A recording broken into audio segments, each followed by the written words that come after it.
And good morning. Hey, I would like to welcome you to Breakthrough Walls. I am Ken Walls. I'm your host. And I have Philip Simonetta is going to be on the show today. I'll welcome him here in a second. My apologies for us being about 20 minutes late here. We had some technical difficulties. We worked through them, and I have Philip Simonetta on the show. Welcome to the show, Phil. Ken, thank you for having me. I appreciate being here with you.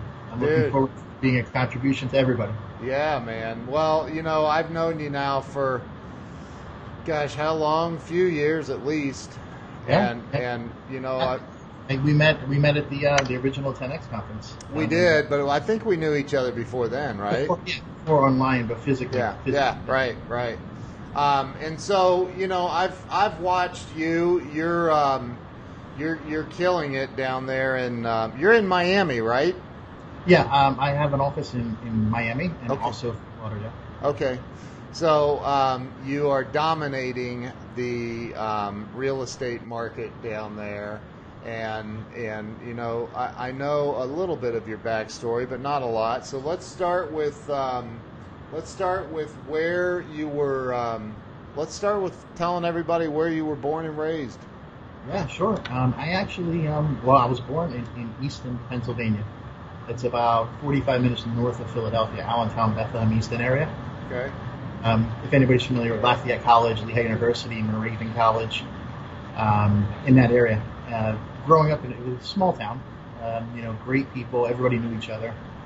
I attribute a lot of my people skills to growing up around great people, and I never realized how amazing it was growing up there until I left. Yeah. And I realized that not everybody grows up that way and has those connections and how to, people really care about each other kind of thing. Yeah, right. So you said West Philadelphia? No, it's a little north of Philly. Oh, okay. It's a town called Easton. Okay. So, I'm sorry, maybe it's the Fresh Prince song stuck in my head. Yeah. What a raised, right? Yeah, right. So I actually moved to Philly after high school, and I was in Philly ever since then. Okay. So after high school, did you go to college? I did. I went to Temple University in Philadelphia. Oh wow. Okay. What's your degree? I didn't finish though. I left the semester early. It was kind of interesting. It was around 99. Yeah. And I had a job offer from a bank to come in as an investment advisor before I graduated. Wow. And what's funny is, my major was a criminal justice and minor in accounting. So I wasn't even thinking business. I was thinking more service, helping people, going into a different field. Wow. And the monetary reward was so much less. But when everything worked out, I ended up working as an investment provider, Series 7 licensed, and got all the training through the lending institution. However, as soon as we were licensed, we were working about 3 months, and they were actually purchased by another company and laid us all off. So here I am, Series 7 license like this. Oh no! Wow. It was insane. I just had gotten married at the time, just had a kid, just bought a house, making great money, had a good thing going. Wow. And that was the last time I ever worked for anybody, because I said I never would again. Yeah. That was, and you were what, 22? 21, maybe? 22, yeah, 21, 22 years old. Wow. And, at that point there, I opened restaurants. I got into the lending industry, had a brokerage for a while. And that's what I did, restaurants, nightclubs. I grew up in that industry, so I had, 2-3 businesses going on. Wow. Started wholesale real estate. Actually, my first wholesale real estate deal was when I was 19 years old. It was even before my first flip. I was 19. I bought a house and sold it. But I knew right there where the money was and how things were progressing, and that was it. Yeah. Wow. So let me ask you, I always ask this. It's I feel like there's always some sort of an event or a person, or maybe a culmination of people and events, but things that happen to us or we see as children that kind of dictate or not dictate, they push us into who we become as an adult. So, when I say that, like, what is like one of the first things that pops into your head? Like, what do you feel like as a child pushed you into what you ended up doing as an adult? Yeah, I got to tell you, I learned how to do things from watching people who didn't do things correctly.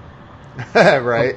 Like my whole life, people I was around were doing things that weren't correct, weren't not always ethical, not always up and up. And I always had like an inner desire to be ethical, to be honest, to be straightforward, have integrity. And Right. I always wanted to be better. Like, even to this day, it's the same thing. I saw how people would operate, and I hope I'm answering the question for you. Yeah. It was more like reversed. It was more like I saw what I shouldn't be, and I became the opposite. Nice. And a lot of my life was like that. A lot of my friends turned out different. I mean, a lot of them got in trouble. A lot of them, I'm in touch with some of them, but we were on different paths. I always wanted to increase and be better. And that was my goal, to wake up the next day better off than I was the day before. So you never got in any trouble? Yeah, I mean, I got into trouble, but statutes of limitations never run out. But yeah, I mean, when I was a kid, I'll give you a little backstory on that. I mean, my parents got divorced when I was 12. Okay. My dad was gone, and I have 3 younger brothers. I'm the oldest. Okay. We're all about 3 years apart. So instantly that day, it was a summer day when I was 12, and my dad left. Instantly that day, my life changed like that, like on a dime. I realized I now had to provide and help, because that's all I knew. Right. As a 12-year-old boy, trying to step up and make sure my mom's okay and my brothers are okay. And I started working at that point. I started, in the summer times working on farms and fruit stands. And we used to, I would buy crates of watermelons for $1 a piece and sell them for $5 a piece. Sell 200-300 watermelons a day, down in Philly. And I mean, do the math, man. It's a lot of money. Yeah. I mean, fruit stands and different things when I was a kid. Right. So I learned how to negotiate and work with, starting with the Amish people, like making deals with them and making things work. And, I always try to make light of things. I always try to be present in the moment and not go too far in the past or future. I just stay where I'm at. Right. And make the best of it. And I used to even joke with the Amish people, and I build relationships that way, all through connecting. And I used to tell them, you guys don't believe in electric, right? No plumbing, nothing like that. Yeah. And and they would tell me, I'm like, yeah, but they're running a cash register. Right. Yeah. Yeah. I'm like, okay, so but you believe in cash registers. Right? Yeah. Right. So, right. Just the hypocrisy of things always stuck out to me, and I always wanted to be on the up and up and be better. I don't know if that makes any sense. Yeah. So what's funny is I have a client, these 2 brothers, they grew up Amish right here in Ohio, and I'm building out a couple of websites for them, and they are a couple of the funniest people I've ever met in my life. Like they're just incredible. They're incredible. So you grew up in I mean, that's eastern Pennsylvania. Yeah, it's called Lehigh Valley. The Lehigh Valley. Yeah. So and what's crazy is I've never been to Philly. Oh man, really? Oh, Philly, never. Philly's a great town, man. Yeah. Being from there, didn't appreciate the history when I was a kid. Liberty Bell, Constitution, Betsy Ross's, sewed the flag. Valley still has the huts that they stayed in during the winter, during the war. Wow. I mean, all that history there is amazing. It's just being from there, it's like, I live like 10 blocks away from it. It didn't really matter. Yeah, you take it for granted, right? Yeah, pretty much. Great town, though. Great food town, good things. Yeah, Philly cheesesteak. Yeah, I had my sandwich shop up there for a long time. Oh, did you really? I had a restaurant. Yeah, we were voted best of Philly for our cheesesteaks and sandwiches in 2000. And I'm starving right now, and that just sounds really, really good. That's probably my favorite sandwich is the Philly cheesesteak. Yeah, and I've never had an authentic one apparently. So Next time you're down here, let me know. I'll pick up the stuff and I'll make it. Man. I'll Nice, make dude. it. Nice. I love Miami though. So, Yeah. Like so but that's my background, man. I did a lot of everything. You know, I started out like as a kid, being put in a position where I had to make money to help my mother. yeah, Learned what a dollar was worth. You know, I learned from a very young age. While my friends were all, you know, drinking, having a good time, parties, I was working a job and then doing that. yeah, So responsibility from the age 12 on was huge. yeah. On what I did. And that, you know, I mean, I had, well, I won't even go into all that, but I was forced, so to speak, as a kid, to earn money to figure it out, and I can remember, for many, many years I resented that, Yeah. I mean, really resented it. Me too. Right. And then, you kind of grow up, you get older, you gain some wisdom, and you realize that it was actually a gift. It was a blessing. Yeah, unbelievable. You know, what really frustrated me in the beginning was I had a full baseball scholarship to play all in college. Wow. And when I was in 10th grade. I was really good at baseball when I was a kid. And I actually I lost it because I couldn't play baseball and work. Wow. So I had to, I didn't have the scholarship. You know, I didn't continue that route. But I always think, what if? But I'm telling you something, man. Like, I don't regret anything because, honestly, looking back, we're sitting here now. Right. Anything that happened in the order that it happened, and this is, I'll go into this a little more, but everything that happened exactly how it happened leads me here to this conversation with you. Right. So if I didn't do everything exactly how I did, I wouldn't be here at this moment. That's right. So, metaphysics, I study a lot of metaphysics, energy, things like that. Yeah. And I put that into my business, into my relationships. My training company. I mean, at this point now, I have the retail real estate group with the Simonetta group of Charles Rutenberg. I have the wholesale company, South Florida Cash Home Buyers, where I'm flipping and buying and doing contracts as well. Right. I also have Top Agents Academy. Now that is an apprenticeship program where I bring realtors in and I teach them the principles of real estate. I broke it down to 18 steps. And it's basically an apprenticeship where I teach them how to connect, position, inspire, inspire people, right, inspire action in them, deliver results, and then, leverage that success over and over through a funnel. And, scripts and leads and how to really connect with people, because connecting with people is the key. If people like you, they deal with you. If they don't, That's right. That's and right. People like to pay you more for the same product than the guy in the store, if they like you. Right. And that's where it comes down. Connection is the biggest element when you're in any relationship and dealing with people. Amen. I totally agree with that. So here you are in Philadelphia. You are 21, 22 years old. You lose a great job. You're married. You have a kid, and you go home that day to your wife at the time, and you say, "Hey, I got fired." Yeah, I mean, it was like that. I mean, they gave us an option to stay, but it was like a 40% pay cut. Oh. And we could make the same money if we worked 15 times harder. And I was like, you know what, man? And I was thinking, hey, look, I have a Series 7. I'm a commodity. I'm pretty, there's jobs out there. Yeah. So I checked, A.G. Edwards and big companies. Right. And then they were even less. Oh, God. I'm like, oh, man, what did I do? Not good. So that was the first week of, and then at that point there is when I partnered up and I opened up the finance company with a partner, and I never looked back after that. And then that was great, man. And then I opened a sandwich shop. And now wait, what kind of like you say a finance company? What kind? Lending. Like for who? We were brokers, and we represented 30, 40 different lenders. So mortgage, private loans. We were individual brokers. I got you. So we represented 30, 40 banks, prime, subprime, So you just started this company out of the blue? Like you're like, I'm unemployed, I'm just going to start?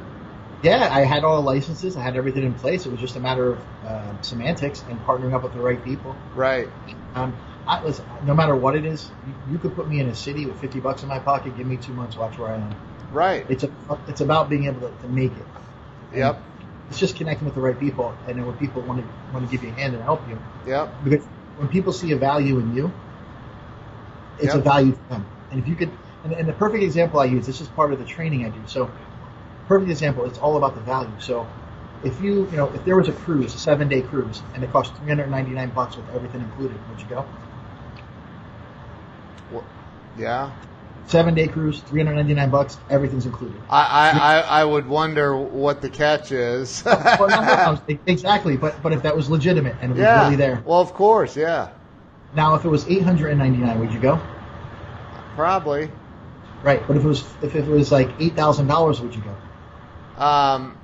I would wonder what the catch is. Why is it so That's what much? I'm trying to show you. So Yeah. you see, when the value's there, the $399 all included for a week, go. Yeah, right. It's $899. It's still a good deal, but Yeah, okay, I'll go. yeah, But when it's a couple $1,000, $8,000, yeah. you say, nah.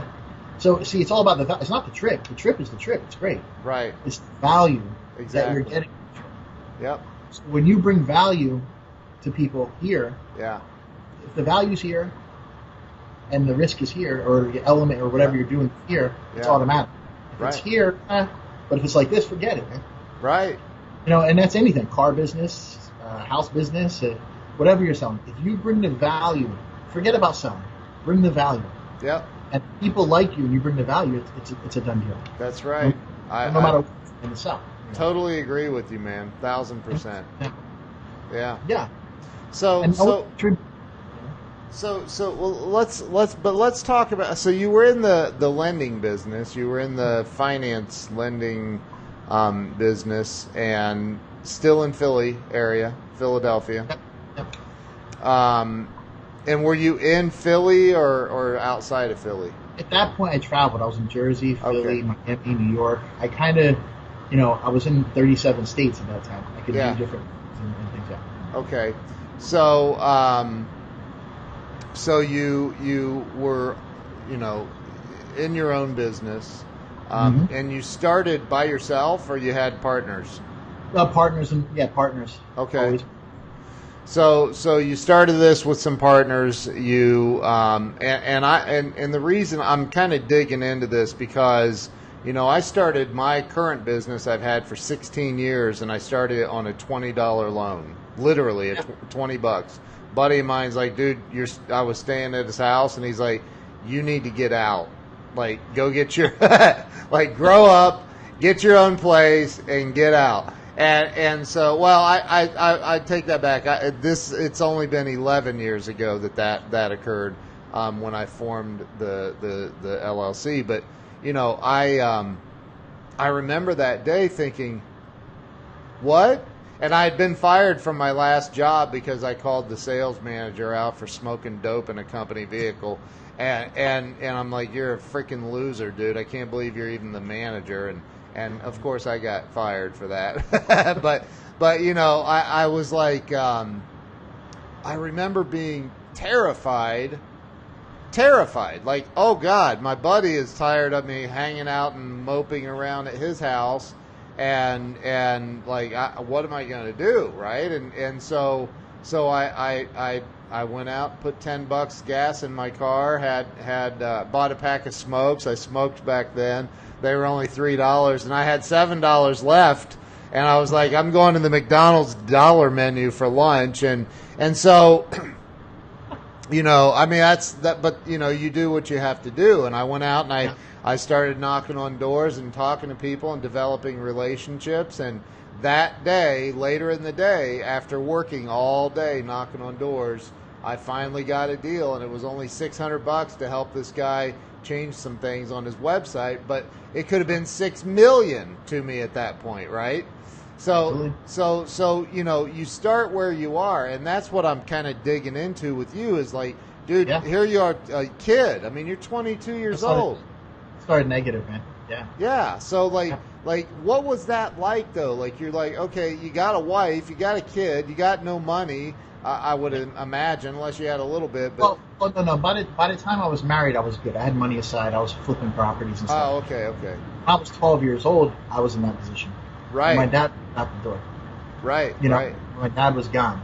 Yeah.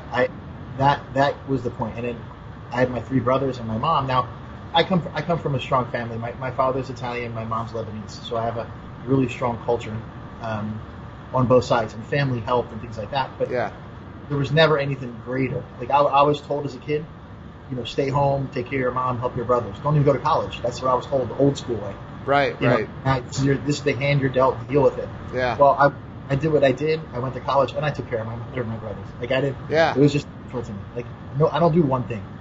Yeah. And then most of my motivation was, I was always the black sheep because I never listened. Right. And it's like, I have an uncle who's super wealthy. I mean, he runs a big college and he's super wealthy. Doesn't talk to me because I bought a car without his approval. But you did what? I didn't. I bought a car when I was 16 without his approval. Oh, wow. So I stopped talking to me because I didn't listen to him. Still to this day? To this day, he's a multi-millionaire. Runs colleges. Like, the guy's a brilliant man, but he had no, like, if they only knew, right? So like that. And I was always set in my ways. And the biggest thing was always proving to people what I could do. You know, and then got to a point where it didn't matter anymore because I didn't care what people thought. Right. And going from the extreme of trying to make everybody okay to the other side where I just don't care. I do what I do, and I hold it to my integrity and to my whole thing: honesty, integrity, service, and competence. Wow. That's the 4 things that I promise. And when I'm dealing with anybody, if it's real estate, if it's a consulting, so I consult. I've opened cigar bars, restaurants, nightclubs. I've helped people open a church. I have a consulting arm of my business too, where I handle all the permitting and all the building out, and obviously the real estate side. Right. And right. I have a couple of cigar bars on the beach here, and one in Brickell, and so I take what I do is I just basically took all my knowledge from all the adversity I've been through, and now I apply it to where I can help people get to where they want to go, and that's all I do. Like I don't sell. I'm this. I'm that. I sell. Look, here's where you are. Here's where you want to go. Let me help you get there.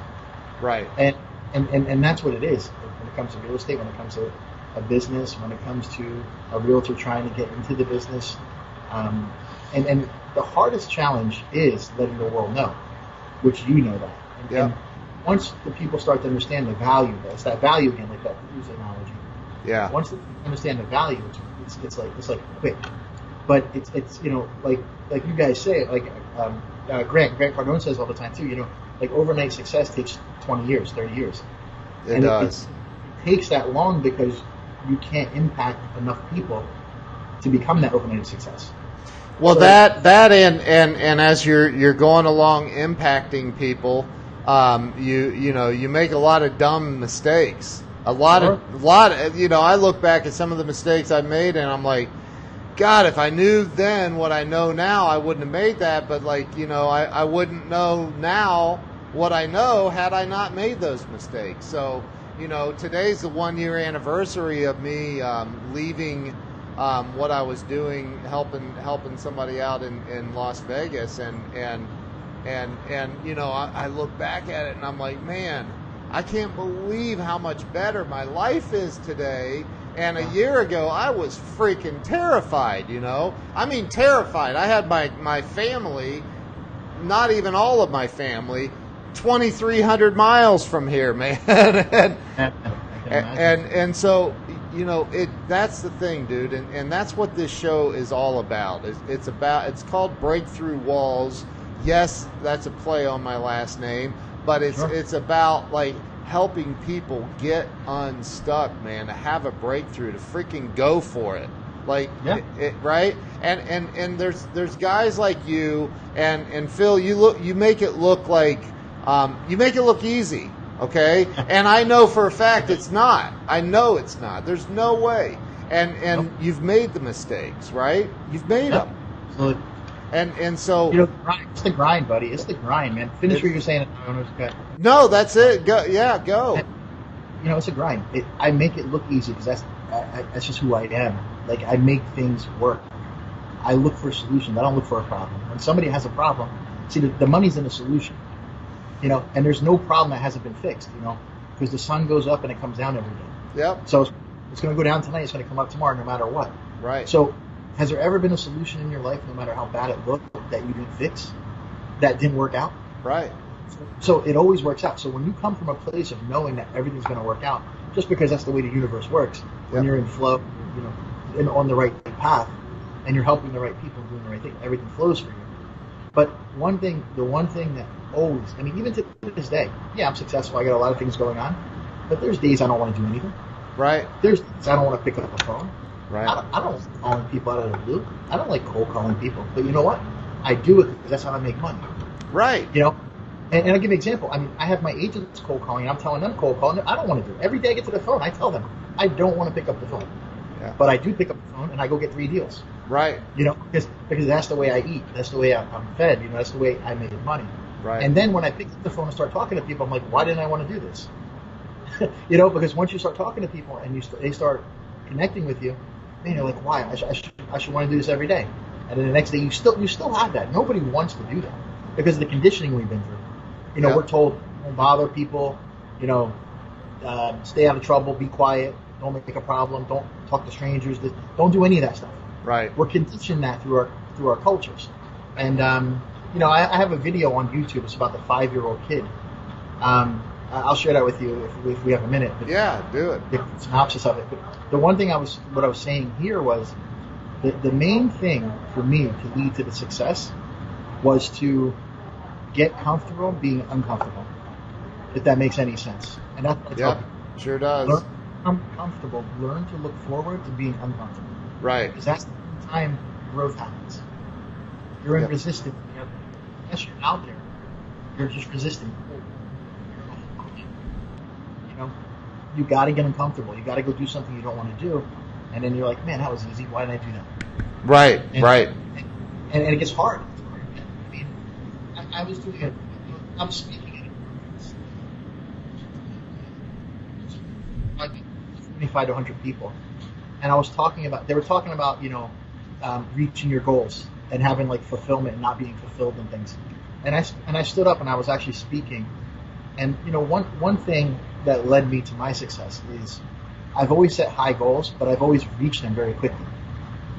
And I would always think, if I got this deal, if I got that car, if I got this property, I always thought I'd be fulfilled. I always thought I'd be happy at that point. Right. Every time I got to the goal, it was empty. Right? So I had empty stuff. Then I get to the next one.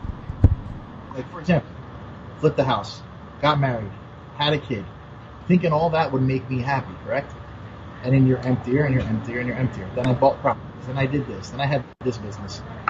And the only thing, it took me up to probably about 5 years ago when I really realized that the true thing that led to what I was looking for, which was leading to emptiness, was truly being a contribution and helping other people succeed at what they were doing.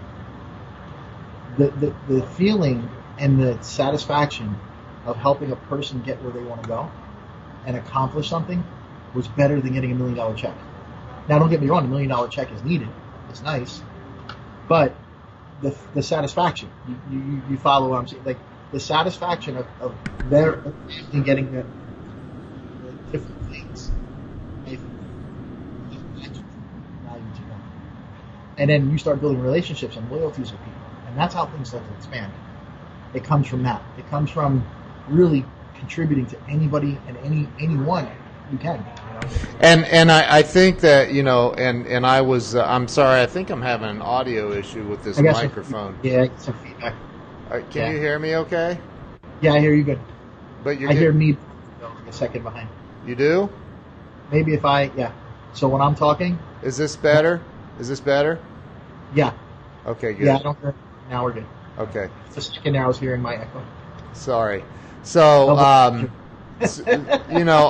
had John Hamlin on yesterday, and John has a private jet, a Rolls Royce. I think he's got a Lambo or two, or he's really really done very very well in life.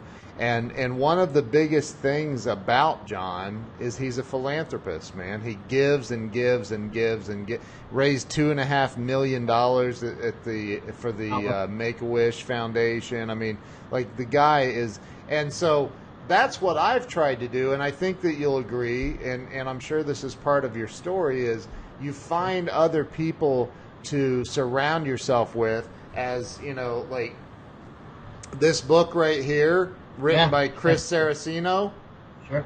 The Theory of Five. It's about surrounding yourself with the right people, right? And that's what dictates success. It really does. Yeah. The problem is finding the 5 people. Right. You know, it's not easy, and it should be. It shouldn't be like, you know, if you're in the right flow and doing the right things, you should attract the right people. The problem is, in a society today with the ethics and morality, you think you're attracting the right people, and the smokescreen they're giving you, you got to see through. Yep. And that's hard. You got to look at the actions. Like, you know, for me, you know, Miami's tough. Fort Lauderdale, South Florida's tough. I mean, it's like, you know, it's tough here. There's no doubt in my mind. I mean, I'm not sure if you're familiar with the area, and you know, it seems like everybody kind of flows here after they have issues in life. Yeah. Like somebody told me once, I'm like, I don't get, 'cause I have friends up in Orlando, and I'm all over the state. I do things on the West Coast, Naples. Yeah.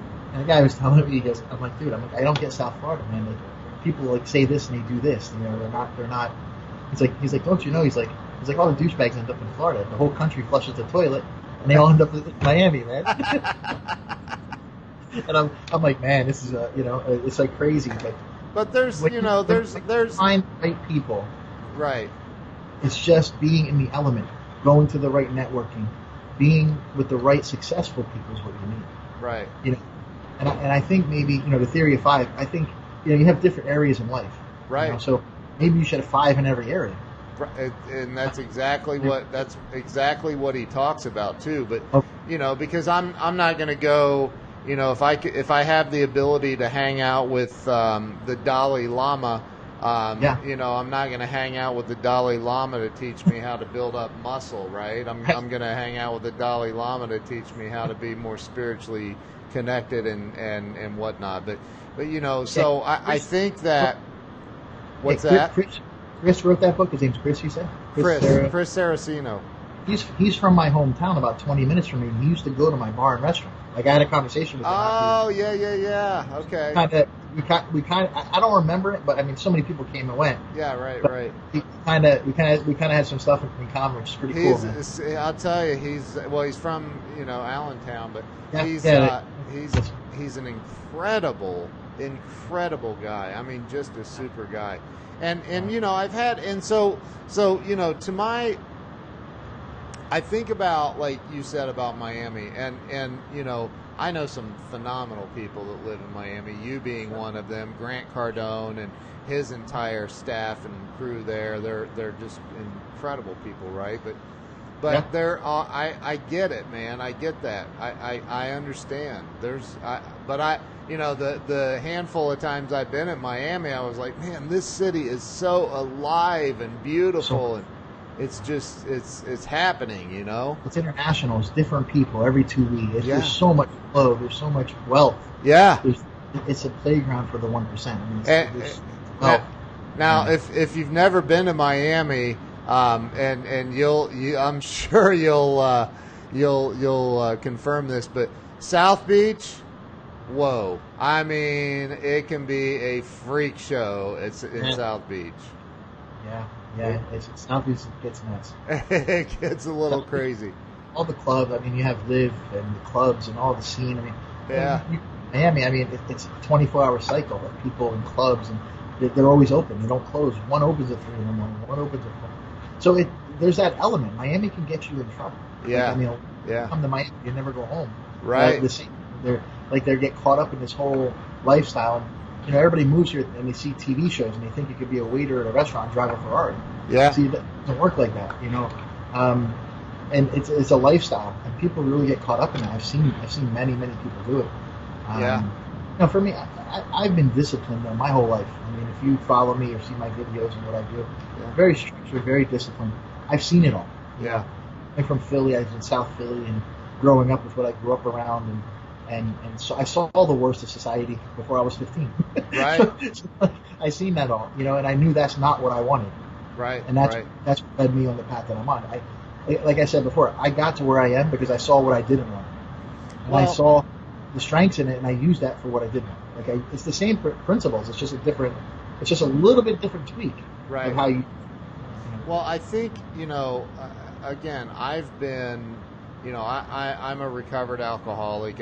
I have 16 years sober in August, and I think I mean, when I was living that lifestyle you're talking about, man, I was freaking insane. Like, I was nuts. Sure. And I think about like all of the things that I mean, I was homeless. There were times when I didn't have 2 pennies to rub together. I didn't have anything, and I was stuck. Now, I knew I did figure out eventually, thank God, that all I had to do was start with removing the alcohol, and my life would just automatically get better, right? But there's still been many times, even sober, a year ago, literally a year ago, I was in Las Vegas with my family, stuck, and like, how do I get out of here? How do I get this done? How do I put the money together? I'm curious if you've ever been there where you're like, as an adult, where you're like, oh my God, everything just hit the fan. It didn't go the way I thought it was going to go, and now what? I gotta say, as an adult, I never allowed it, because I was so impacted, and I'm gonna tell you why. When my father left, my father was gone. Yeah. I realized that I couldn't trust him. Think about this. You're a 12-year-old kid, the person you look to. Yeah. Your baseball coach, your idol, right? Yeah. Your idol. Right? Yeah. You're 12 years old, right? Your father's your idol. You want to be like him. Right. When my father walked away, now he didn't walk away, and it's like I never saw. I mean, it was just what it was. The confidence and the trust was gone at that moment. Yeah. And I realized that I never wanted my brothers to feel that. And I felt bad for my mom. My mom's raising 4 kids. My mom raised 4 boys. And she's crazy. I know why now, because she raised 4 boys. Me and my brothers would be tormented her like crazy. But but the thing was, when I felt that, I never wanted to feel that again. And I never, like 10 grand is my broke. Like, if I ever was down to 10 grand, I'd be like, you were 2 pennies. Yeah. Like, that was always my number when I was a kid. Wow. Growing up. And that was it. And I always hustled. And if I needed to make money, get out of my way. Either get with me, get behind me, or be the other person, but don't get in the way, because nothing's going to stop me. Like, I'm going to die or I'm going to get there. I love it, dude. And that's how I look at it today. Yeah. I needed to get a deal. I need something, I go get it. I just walk in and get it. I take it. And that's just, I know I can, and I know I have that ability. So, but what about the person that doesn't have that? Well, I believe we all have it. But what about the person that doesn't know they have that they're terrified, that they're stuck and they don't know what to do? What do you think the number one thing is that's holding people back? You know what it is? It's fear, man. And it's just like I saw part of John's interview yesterday with you. How fear is 10 feet wide, 10 feet tall, but paper thin. Yep. And the first time you go through that fear and you realize it's nothing. See, that fear for me was when I was 12 years old and my dad was gone, and I couldn't trust nobody. Right. Like I didn't have anybody that I could relate to or work with, or like even my own uncles and my own. I've always had that, even to this day. Right. And this is something that's detrimental to me, because going into relationships and going into different things, I always have that in the back of my head. If you can't trust your father, your idol, or who you're dealing with, who can you trust, right? So I'm always questioning. But I tell you, that questioning, not to the people, but in my mind, and when I do business with people and I see things, I tell you what, it's like I have binoculars. I see shit coming from miles away. I mean, I'm always looking at things and seeing what the intention is. Right. Why do they want me? What do they like? Why? Because a relationship is mutual. Somebody calls me, you want to take me to lunch. There's a reason. It's not because they want to take me to lunch. There's something that they're wanting, and I get that. So I try to get to them. You get what I'm saying? If I come to Miami, I'll take you to lunch, and I don't want anything except No, some food. we have a relationship, but I'm talking about. I'm just playing. I get a call. Hey, I like to meet with you. Yeah. And it's not a bad thing. There's an attention, but I like to get to it. Yeah. And connect right away before right. I'm not one for dragging things out. I'm very precise. I meet with a client, 15 minutes, boom, we're done. Contracts 1, 2, 3.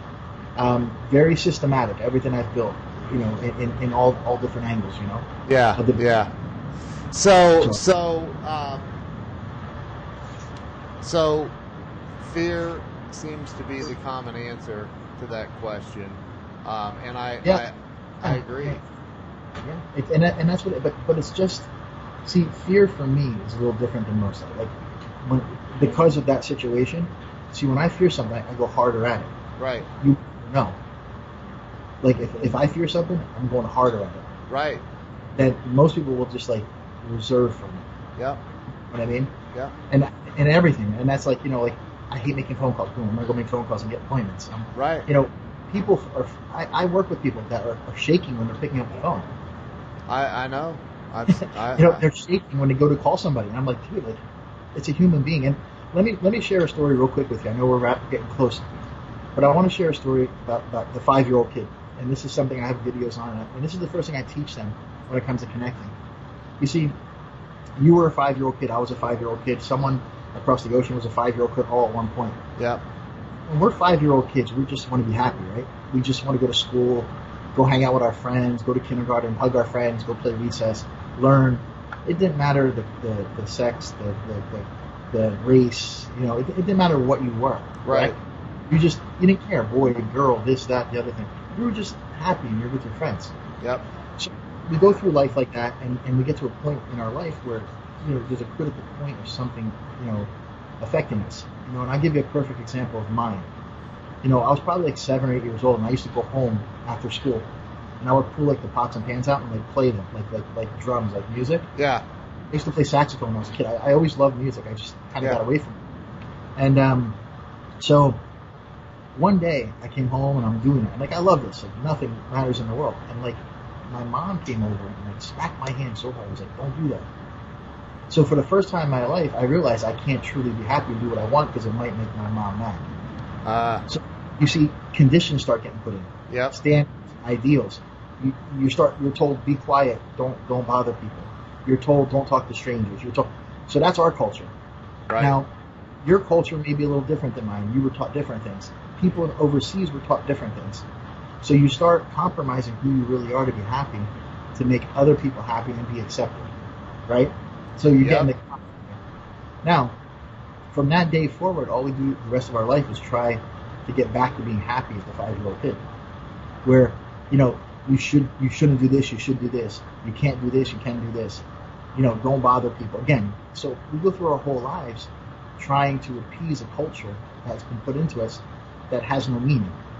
See, because in our country here, we go to the beach, people are half naked running around, you go to nightclubs, restaurants.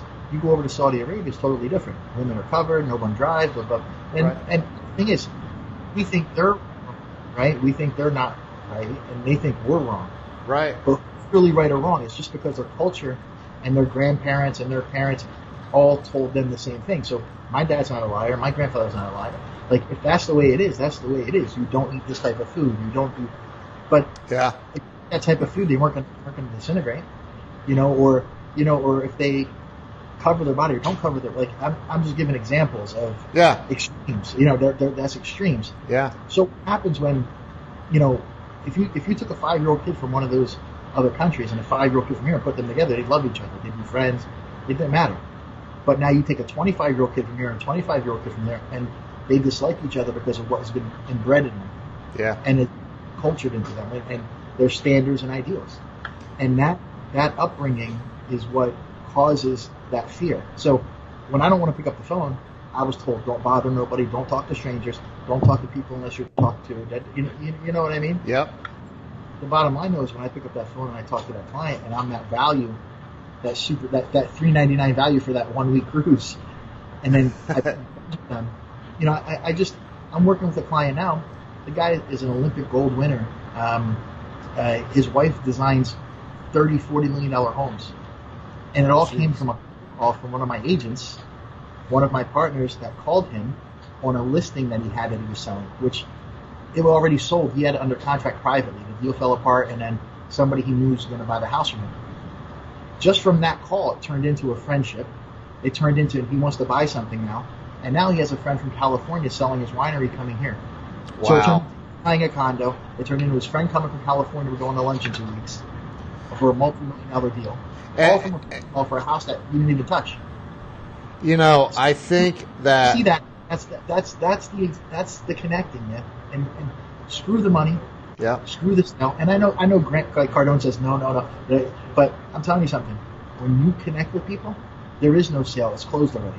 And I think, you know, Grant teaches that, but that's one of the things that he teaches, and the reason I love the dude and what he teaches so much is he teaches exactly what you just said. He teaches you like, dude, just because you were programmed at 4 years old or 5 years old to be afraid of all this stuff out here doesn't mean that it's real. It's not real. Funny story about Grant. When I was 19 years old is when I met him. He was probably, I'm 41 now. He was about 41. This is before he, expanded. Yeah. He came to a dealership. I think I might have told you. He came to a dealership outside of Philly. I was working. My friend's parents owned one of the biggest Ford dealerships. Okay. And while I was getting my series licensing, we weren't getting paid. So I went and sold used cars, and I was working with the used car manager, going to the auction, pricing the cars. To this day, I still have a dealer license. I still buy and sell cars for fun. Wow. If I got a deal or if I want to get something. But anyway, what happened was there was a training that they did. I was there for 3 months. And in that 3-month period, Grant, it must have been one of the places Grant cold called and came in to train us. And his computer system, the software program he had, they were one of the first ones to use it. The e-pencil? Yeah, that was it. Yeah. I remember because I was doing the wholesale side. So anyway, remember I told you I learned from the wrong people? I was weird. I thought it was different. Yeah. Like I belonged, right? The first person I met that helped me understand who I was and I did belong was him, because I was like, I finally met somebody that's on the same wavelength. Yeah. That was a kid. And ever since that, I followed him from when I was a kid. I was always programmed with that, naturally. I don't know, but I sharpened it by, following and seeing things. And as he grew, I kind of implemented those things. Yeah. Cardinal knew all that stuff. I have all that stuff, and we use that. Yeah. But it's like he was the first confirmation that I was not crazy. I was not different. Yeah. And what I was doing was right, And from that, I met other people and different things through. And that's just a funny thing. It goes way back before he was, the superstar that he is now. Well, I love the analogy and the story of being a 5-year-old, because dude, you're 1,000% right. It's like at 5 years old, you literally do not have fear. You don't care what anybody else thinks of you. You don't. And then it's all learned behavior. It's like I was freaking I don't know, some famous drummer, man. I was and I just didn't care. And until that day, Mom hit me, and I was like, whoa. Yeah, and that's all that's learned, and it can be unlearned, and I've experienced that. I think that's one of the things is it's like Grant tells the story about when him and his oldest daughter Sabrina were flying back from South America or something, and she's like 2 or 3 years old and says, "Papa, I want cookies," and he's like, "I don't have your cookies." Great story. I don't have any cookies. I'm not the Cookie Monster. What do you And she's like, "I want cookies," and he goes, "Well, there's 230 people on this plane. You better start cold calling right now. Somebody's probably got your cookies." When he says the lady in front of him turned around, he was like, "Shut up." Yeah. So and he's like, and I love the way he says, how many of you tell your kids don't talk to strangers, right? When he does, and everybody's raises their hand. He's like, why? Strangers have everything that you want, everything. So the key to that whole 5-year-old story, the whole basis of that, is we all try our whole lives getting back to that. Yes. That's all we want, is to go back to that. It's so simple. the key to that is when you're dealing with somebody, let them be the 5-year-old kid. Amen, That's man. how you build a relationship. Like, let them have access that they can be that with you, Yeah. and then it's over, dude. Like, Right. It's like you made that relationship, and as long as you can be the 5-year-old kid with them, see, that's how you go one by one. And it's not, you know, it's not a manipulation. It's a genuine, genuine connection. Yeah, integrity. It's Like, right. I'm telling you, the value. I hold my value. I know for a fact I'm the best at what I do in the world because no one works harder than me. No one has systems the way I do. I mean, they're comparable in different ways, but I know if I just got a kid. There's a house. I'll give you the address. 22 Southeast 7th Ave, Deerfield Beach. I just got the sellers $20,000 more than the appraisal because I was the listing agent, and I knew the buyer wanted it. And then we had a back contract on it. Wow. But the appraisal and $20,000 too low because the appraiser didn't give value for a certain amount of land, which is crazy. Yeah. Long story. It was crazy. 1 mile from the beach is nuts. How do you not give value for this land? Wow. But anyways, $20,000 more. Now, do you know what that did for that kid? Like, this kid's starting up some kind of sign company. He's hanging signs on the skyscrapers in Miami. Wow. You know, the relationship I built with him, the sister's an attorney, you know, all because of, you know, going through this, charging a little bit less on the commission to help him out a little bit. Yeah. You know, like putting things in place to really genuinely help people. You know, I'm changing the industry. I actually have a program I put on. I could talk to you more about it. I'm lowering the commission, but I'm doing volumes of deals. Yeah. And really just letting people keep more money in their pocket. And then I'm double-siding the deal, so I'm actually making more. So it's a win for them, a win for me. That's you know, awesome. It's like a whole system that I put in place with the new agents and stuff. That's awesome, man. But the key is the 5-year-old kid, buddy. If you can first of all, get comfortable being uncomfortable. Yeah. And then be the 5-year-old kid and allow others to be that with you. So how do you do that? Give me a real life example of what you mean. Like explain like you meet with a dude that's maybe a judge in his career, and he's a staunch, stiff, like, you know, and he's like, all right, get on with it. Well, so let's use an example. Let's say this guy's trying to sell his house. I'll do a role play with you. Yeah. Let's say this guy's trying to sell his house, and I call him up out of the blue.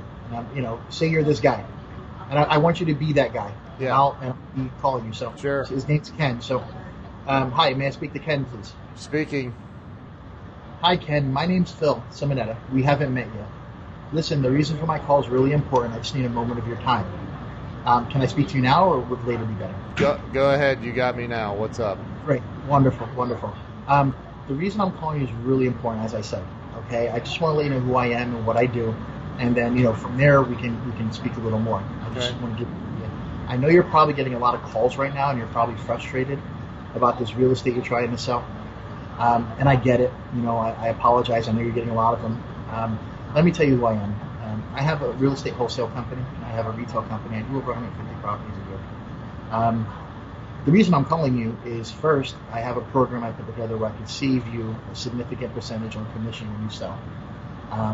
And I can show you some of the programs that we do. We sell properties all over. I wholesale around the country, and we have a retail group here out in Miami and Fort Lauderdale. We also have an apprenticeship program where we teach realtors all over the country how to do real estate. So I just want to give you an idea. I know you're getting a lot of calls, and people are trying to pitch you and tell you when you're going to hire the right person and all this. The reason I'm calling is to tell you who I am, what my value is, and if it works for you, I want to talk to you about working with you and getting the house sold and getting you the money. Yeah. But so tell me, if you sold this place, where were you going to move? I'm not sure yet. We're just I'm not sure yet. Sold. Yeah. Sure. Tell me a little bit about your experience. Like, I know you had it on the market, it came off. Like, where did you meet the realtor that you were working with? I understand you're frustrated, you don't know me, but I really want to bring some value to you and show you, some of the experiences. I can create a report for the property, send it over to you. Right. Just anything I can do to help you, I want to assist you, and then you make a decision if I'm somebody you want to work with. Right. Yeah, I mean, I'm getting like 5 calls a day about this. It's kind of getting old. Yeah, you know how you stop that? How?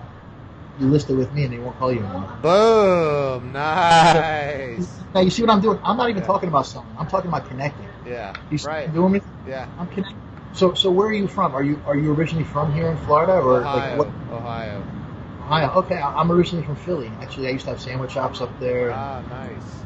I was in the finance business a long time. And Yeah. I'd love to send you. If this is this your cell phone I called you on? Yes, it is. Great. I'd love to send you some text with some links. It shows you all of my history, all my background, everything I do. I just want you to know who I am. And at that point, like I said, we can have another conversation Yeah. and go from. Send it See on the over. You see what I'm doing? The first call Yeah. I'm doing to connect. Yeah. I'm giving him an opportunity to open up. Yeah. Free. He doesn't know me. He can say what he wants. Right. He can tell me whatever. If Well, he hangs up, and I think that, again, because I'm really good at connecting with people as well, but there's people that hang up on me. There's right. there's right. So this now there's always going to be somebody's a douchebag. I mean, it's Yeah, Florida. right. So what it is when they do hang up on me, I understand they're frustrated. I don't want to talk to people either. Right. I call them back. Yeah. And I say, listen, did you hang up on me? Now, if they're not a douchebag, they're going to talk to you, or they're going to hang up. Like, yeah, I can't believe you called me back. Yeah. But listen, if you wanted to learn how to play basketball, and Michael Jordan called you, would you talk to him? Yeah. Okay, I'm the Michael Jordan of real estate. I want you to Google my name. Love it, dude. Google my name. They see Inman contributor. Yeah. They see reality show. They see wholesale company. Yeah. They see training company. They see videos. I have 300 videos on the internet. Yeah. All the videos. You see the video. Like everything I Yeah. do, professional, high quality. Yeah. So now, once I make that connection, they see, wow, I really got somebody here that I can really count on. Right. I can trust this guy. He does all this business. I can trust this guy. He has this experience. Yeah. See, you're connecting, and I haven't asked him to sell yet. Right. Because- And that's that. I love that, man. That's the exact same way I do business. I build relationships, and I talked to somebody about this last night, and my buddy Brian Hess, and it's like, dude, I mean, I've had people I talked to for years before we ever did anything together. So that's the way you do it. You build the relationship. On these calls like this here is how I give them access to the 5-year-old kid, and then breaking through that. Now, when it comes to this thing, probably between the third and the fifth call, I get it. Yeah. The third and fifth call. Once in a while, I'll get one right away. Very small percentage, maybe. Like I think Grant says, like 2% was the first call. Right. The kid I sold the house for $20,000 over was the first call. Yeah. Mark talked to him. Put me on the phone. Mark talked to him, set my call up, 3 minutes. I talked to the kid 12 minutes on the phone. And then he talked to his wife, called me back. I did the application, I did the contract, everything before seeing the house on a Friday. We signed it. I went Saturday, took the pictures. We sold it Monday afternoon. That's awesome, and I dude. got a back contract, and we sold for $20,000 more. That's awesome. But that's an example. Like it can happen, like literally, dude, in like less than a half hour of work. Yep. Or it can take you 2 weeks. The one I just listed in Boca was one of the partners with me, Jessica. Yeah. She'd been following up this lady for 2 weeks. 2 weeks. When we got to the house to talk to her, it was already done. It was just a matter of the conversation and the numbers and what we were going to do. She had a stack of paper like that from realtors sending letters. She got 200 calls. And I asked her, I said, what made you speak to Jessica out of all these? And she talked to a few of them. She said, first of all, the knowledge, the approach was totally like friendly. It wasn't like pushing me to sell something. Right. And once I saw the videos, because I have certain texts we send.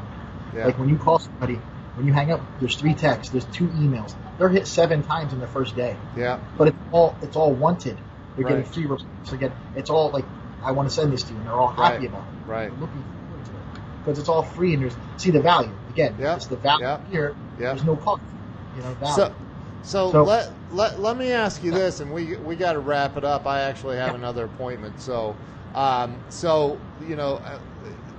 somebody that's stuck, that can't figure it out, doesn't know what to do, no money, can't, they're losing shit. They're everything's falling apart. What do you say to them? Like, what's the as quickly as you can, tell me what you say to somebody to get them moving out of the level of stuck to moving towards success. I would tell them, write down the 5 most important things to them, and write down why they need to start doing something for each one of those things. Love and who it, they're dude. leaving a legacy for, who they're leaving a legacy for, Yep. and how they want them to see them. I write stuff down non-stop, man. That's such a key to success, and people don't do it. Such a key to success. I think of my son, man. I Yeah. think of my son. And one thing that gets me going every day, no matter how much I have, every morning I wake up with 0. Yep. And what am I going to get today? Yep. That's If I have right. nothing, 2 million, whatever I have, Yep. I wake up today with 0. Yep. Who can I help? What value can I bring? And what can I get done today? Yep. Before I go to sleep tonight. And I want to be better tonight when I go to sleep than I was when I woke up this morning. Love it, dude. Love That's it. They got to get on that mindset. Yep. If they keep bad for themselves, it's not going to happen. They need Yep. a mentor. They need somebody who they could talk to and say, here. They need a hand up.